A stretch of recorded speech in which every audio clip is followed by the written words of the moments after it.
Hey, Emmanuel family and friends, Pastor Lane here, coming to you out of my office. Just wanted to update you on what's going on here at the church in light of the governor's recent announcement this week.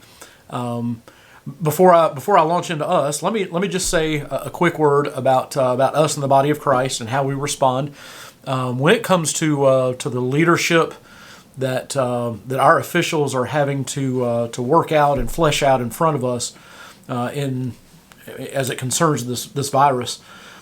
Please understand that this is new. This is new territory for everyone, and if you've ever been in leadership, you know that it's difficult to lead, especially when a lot of people don't understand the decisions that you're making. And let me just tell you, it doesn't matter what party line you're a part of, doesn't matter which governor we're talking about.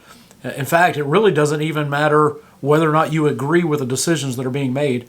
I can assure you that these leaders are, first of all, they're gathering more information than you and I have. Second of all, they're having to take in many more factors into account than you and I would ever even think about. And so I just say all that just to encourage you to extend grace to leaders when they're making decisions in light of uncharted territory, and that's kind of where a lot of us are when it comes to these decisions. Now, see, as you know, the governor has he's loosened restrictions on businesses and those kinds of things. More and more businesses are allowed and encouraged to open up in these times. You may not like it, but man, I'm ready to get a haircut. It's kind of bushy, and I might have to stand in line as long as a food line in a Bernie Sanders economy, but I'm going, Bubba. I'm going to be there tomorrow to get my hair cut. But the question is what effect does that have on churches, on our church? And thank God for our convention. Our state Baptist convention has done a great job of staying on top of this. They've communicated constantly. We've got somebody in the governor's office, and there's constant communication. They're monitoring what's going on all around the state. And our convention had a webinar with pastors this past Tuesday, and so I was one of probably hundreds of pastors who sat in on that to hear what these guidelines mean for us, and to receive some advice on how to move forward, how to navigate through this reopening process. And so let me just first of all say, churches were never allowed to not meet. We continue to meet in our sanctuary. We encourage you to watch it online just because of the request of our mayor, and to honor his request. Also, just for the safety of our folks. But I will say that we never did lock the doors. Okay, we never locked the doors. And if you watched our Facebook live feeds, we referenced sometimes the people who were in the sanctuary. Because we didn't lock the doors. Now, we were always safe. There was always distance. In fact, we had one Sunday, I think, where nobody but the production people, I hate to call it that, but me and Mark and Andrew, and then somebody running the sound. We had a skeleton crew, but we were still here, and the doors weren't locked, and usually there was somebody in here with us, and so we were never allowed to not meet. But how is it that we're going to move forward? And so I thought it was interesting that the kind of the advice, it came down to this, because everybody wanted specifics. Can you do this? Can you do that? And it's not really up to the convention to tell every church how to do it. I mean, we're autonomous. We have each church has leadership. We all have brains, common sense. And we're all in a unique situation. And so I like the phrase that they use. They said, do what you can defend.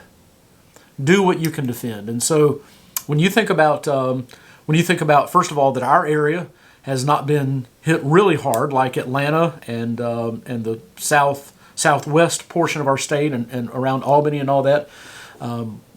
We've not been hit terribly hard with this.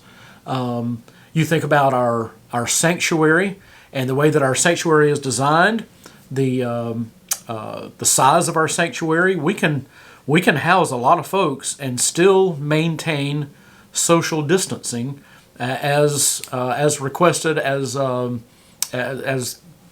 in our guidelines on how to deal with this. And so, these all these factors kind of play into the decisions that we've made about how we're going to move forward. And so, that's what I wanted to share with you with you at this point, and kind of tell you what our plans are, what our target dates are. And please understand that these are our target dates. This is what we're looking to do.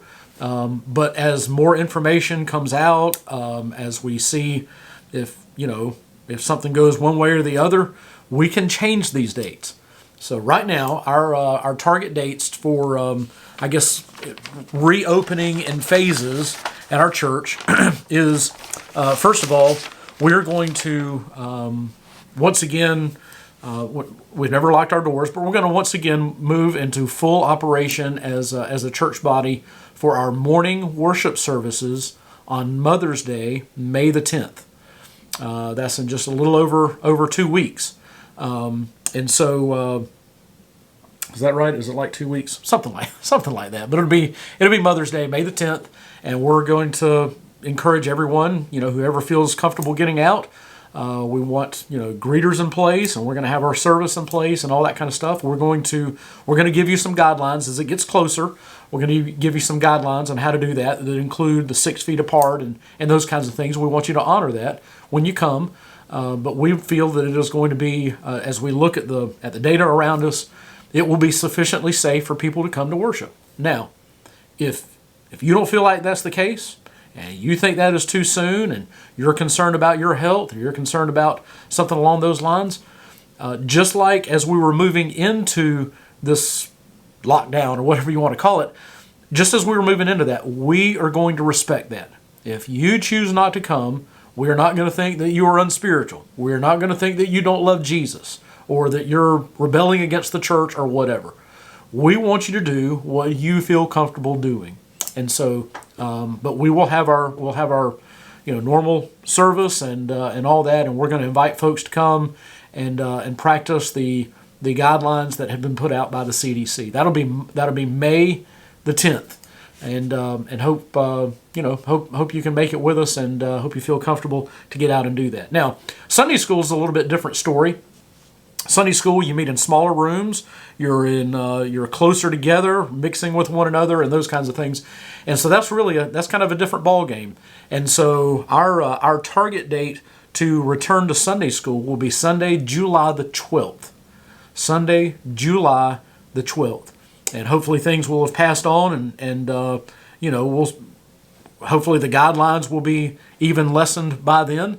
But we're looking at July the 12th. Now, remember, that's going to be, or maybe you didn't know, but that will be our spotlight on Sunday school, where all of our adult and youth classes meet together in the gym, and we'll have breakfast there together and those kinds of things, and then I'll address that. So even in that setting, on that particular Sunday, we'll still be able to keep quite a bit of distance between us and all of that. But so anyway, July the 12th is our target date to open back up for Sunday school. Now, Sunday nights and Wednesday nights, those kinds of things, we're going to kind of play that as it comes.